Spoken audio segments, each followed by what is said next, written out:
नमस्कार, मैं दीपक कुमार, सहायक आचार्य ईएफएम राजकीय महाविद्यालय बारा। पिछले वीडियो में आपने पढ़ा था अंतर्राष्ट्रीय व्यापार का आधार, आवश्यकता, और आज हम पढ़ेंगे अंतर्राष्ट्रीय व्यापार का उपयोग, लाभ एवं महत्व कि अंतर्राष्ट्रीय व्यापार से हमें क्या क्या लाभ मिलता है। आज हम इसके बारे में जानेंगे। तो अंतर्राष्ट्रीय व्यापार से हमें क्या क्या लाभ हैं। तो सबसे पहला बिंदु है इसका प्राकृतिक साधनों का पूर्ण उपयोग। अंतर्राष्ट्रीय व्यापार द्वारा ही सब राष्ट्र अपने अपने प्राकृतिक साधनों का अधिकतम उपयोग कर सकते हैं। तुलनात्मक लाभ का स्वरूप बहुत कुछ प्राकृतिक साधनों की उपलब्धि पर निर्भर है। जैसे भारत में अभ्रक का पूरा उपयोग न होने पर भी विदेशों में निर्यात कर उसका लाभ लेने की चेष्टा की जाती है। प्रत्येक देश प्राय उन्हीं उद्योगों में विशिष्टीकरण को अपनाता है जिसके प्राकृतिक साधन देश में उपलब्ध हैं और कम लागत पर वस्तुओं का उत्पादन करते हैं। इससे साधनों का पूरा उपयोग होता है। जैसे भारत में अभ्रक काफ़ी मात्रा में उत्पादित किया जाता है और इसका वो निर्यात भी करता है। दूसरा बिंदु है श्रम विभाजन एवं विशिष्टीकरण। श्रम विभाजन और विशिष्टीकरण का अभिप्राय है जो व्यक्ति जिस कार्य में कुशल हो या जिस तकनीक का वो उपयोग करता है या जिसमें ज़्यादा एक्सपर्ट है उसको कार्य में लेना या उससे वही कार्य करवाना। अंतर्राष्ट्रीय व्यापार के कारण वस्तुओं की मांग में वृद्धि होती है, अतः प्रत्येक राष्ट्र उन वस्तुओं में उत्पादन में विशिष्टीकरण करता है जिसके उत्पादन में उन्हें अधिकतम योग्यता, कुशलता, कच्चा माल आदि प्राप्त है और वे उन देशों की अपेक्षा अनुकूलतम दशाओं में होने के कारण कम से कम लागत पर अधिक से अधिक उत्पादन कर सकते हैं। इससे श्रम विभाजन एवं विशिष्टीकरण का लाभ भी प्राप्त होता है। इसी का तीसरा बिंदु है उपभोक्ताओं का उच्च जीवन स्तर। अंतर्राष्ट्रीय व्यापार से अनेक प्रकार की वस्तुएं उपलब्ध होती हैं, अतः उपभोक्ताओं के चयन का क्षेत्र बढ़ता है और देश में उन वस्तुओं का उपभोग कर सकते हैं जो उस देश में उत्पादित नहीं होती हैं। इसके अलावा उपभोक्ताओं को श्रम विभाजन के कारण वस्तुएं सस्ती मिल सकती है। इसी प्रकार उपभोक्ताओं को अनेक प्रकार की वस्तुओं के साथ सस्ती वस्तुओं की प्राप्ति भी संभव हो जाती है, जिससे उनका जीवन स्तर बढ़ता है। अगला बिंदु है इसी का आर्थिक संकट। आर्थिक संकट में सहायता। आर्थिक संकट में सहायता कैसे मिलती है? देखो, अंतर्राष्ट्रीय व्यापार में दुर्भिक्ष का अभिप्राय होता है अकाल, महामारी। जैसे आपको जानते हो वर्तमान में कोविड-19 नाम से एक महामारी पूरी दुनिया में फैली हुई है। युद्ध एवं संकट काल में वस्तुओं का आयात किए जाने से संकट को टाला जा सकता है। जैसे अभाव के समय भारत को खाद्यान्न अमेरिका से उपलब्ध न हो या युद्ध के समय अस्त्र शस्त्र प्राप्त न हो तो देश की अर्थव्यवस्था अस्त व्यस्त हो जाए और लोगों के उपभोग स्तर में भी गिरावट आ जाती है। अभी वर्तमान में आपको याद है कि भारत ने राफेल नाम के युद्ध विमान फ्रांस से खरीदे हैं। अतः अंतर्राष्ट्रीय व्यापार आर्थिक संकटों में भी मुक्ति प्रदान करता है। वस्तुओं और सेवाओं के मूल्य में समानता। अगला बिंदु है वस्तुओं और सेवाओं के मूल्य में समानता।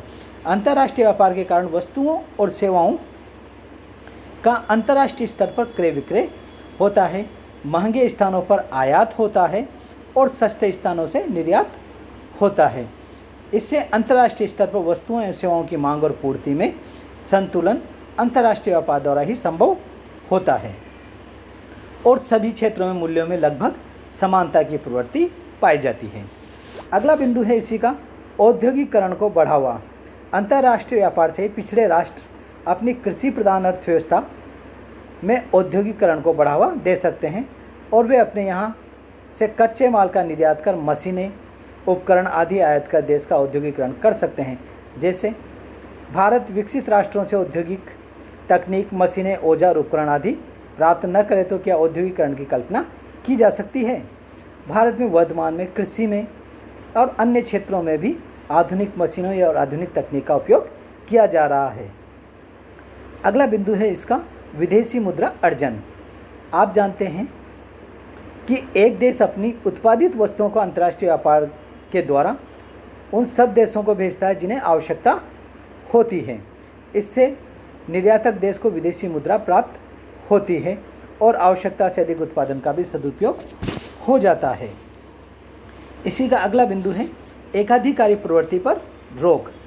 अंतर्राष्ट्रीय व्यापार के कारण विदेशी प्रतिस्पर्धा बनी रहती है और इस कारण कोई भी उत्पादक एकाधिकार प्राप्त करने में असमर्थ रहता है। इससे एकाधिकार के शोषण से मुक्ति मिलती है। आप जानते हो एकाधिकार में क्या होता है, वस्तु की कीमत ज़्यादा होती है और उत्पादन को कम रखा जाता है, परंतु अंतर्राष्ट्रीय व्यापार के कारण वस्तुओं का उत्पादन अधिक मात्रा में होता है, जिससे वस्तुओं की लागतों में भी कमी आती है और उपभोक्ताओं को वस्तुएं सस्ती मिलती हैं और एकाधिकार से भी मुक्ति मिल जाती है। अगला बिंदु है उद्योगों के लिए कच्चा माल।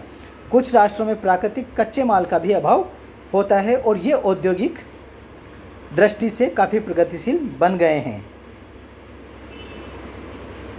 अंतर्राष्ट्रीय व्यापार से ही वे अपने उद्योगों के लिए कच्चा माल प्राप्त कर सकते हैं। जैसे इंग्लैंड और जापान अपने उद्योगों के कच्चा माल के लिए दूसरे राष्ट्रों के ऊपर निर्भर हैं। इसी का अगला बिंदु है उत्पादन साधनों का सर्वोत्तम उपयोग। अंतर्राष्ट्रीय व्यापार के कारण श्रम विभाजन एवं विशिष्टीकरण होता है तथा प्रत्येक उत्पादक न्यूनतम लागत पर अधिकतम उत्पादन करने के लिए साधनों का विवेकपूर्ण उपयोग करता है, जो स्वभावतः उत्पत्ति के प्रत्येक साधन को उसी क्षेत्र में प्रयोग किया जाता है जहां उसकी सीमांत उत्पत्ति अधिकतम हो। इससे उत्पादन के प्रत्येक साधन का सर्वोत्तम उपयोग होने की प्रवृत्ति बढ़ती है और उसे राष्ट्रीय लाभांश में पर्याप्त एवं उचित पारिश्रमिक मिलता है। अगला बिंदु है इसका न्यूनतम लागत पर अधिकतम उत्पादन। श्रम विभाजन, बड़े पैमाने की उत्पत्ति तथा विशिष्टीकरण के साथ साथ साधनों के सर्वोत्तम उपयोग में न केवल लागत घटती है बल्कि अधिकतम उत्पादन संभव होता है।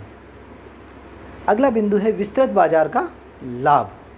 विस्तृत बाजार, अंतर्राष्ट्रीय व्यापार के कारण वस्तुओं और सेवाओं का व्यापार क्षेत्र काफ़ी विस्तृत हो जाता है, जिसके कारण एक देश अपने अतिरिक्त उत्पादनों को विदेशों में बेचकर भी लाभ कमाता है। साथ ही अपने उत्पादन के आकार को बढ़ाने के लिए स्वतंत्र होता है। इसी प्रकार विस्तृत बाजार का लाभ क्रेता को ही मिलता है और वह अपनी आवश्यकताओं की पूर्ति कहीं से भी वस्तुएं मंगाकर कर सकता है। आर्थिक विकास में तेजी। अंतर्राष्ट्रीय व्यापार के कारण प्राकृतिक साधनों के विदोहन को प्रोत्साहन मिलता है। बड़े पैमाने की उत्पत्ति तथा विस्तृत बाजार और उत्पादन के व्यापार आदि से आर्थिक विकास का मार्ग प्रशस्त होता है। अंतर्राष्ट्रीय व्यापार के कारण उत्पादन उपभोग में वृद्धि से क्या होता है, आर्थिक विकास में भी तेजी आती है, जिसके कारण उत्पादन, रोजगार, आय तथा उपभोग बढ़ता है। आप जानते हैं कि निवेश बढ़ने से लोगों के रोजगार में वृद्धि होती है, रोजगार में वृद्धि होने से उनकी आय में वृद्धि होती है और आय में वृद्धि होने से उनके उपभोग में भी वृद्धि होती है और उपभोग में वृद्धि से उत्पादन में वृद्धि होती है। आप जानते हो मांग बढ़ेगी तो उत्पादन भी बढ़ेगा। अगला बिंदु है इसी का अंतर्राष्ट्रीय सहयोग एवं भ्रातृत्व में वृद्धि।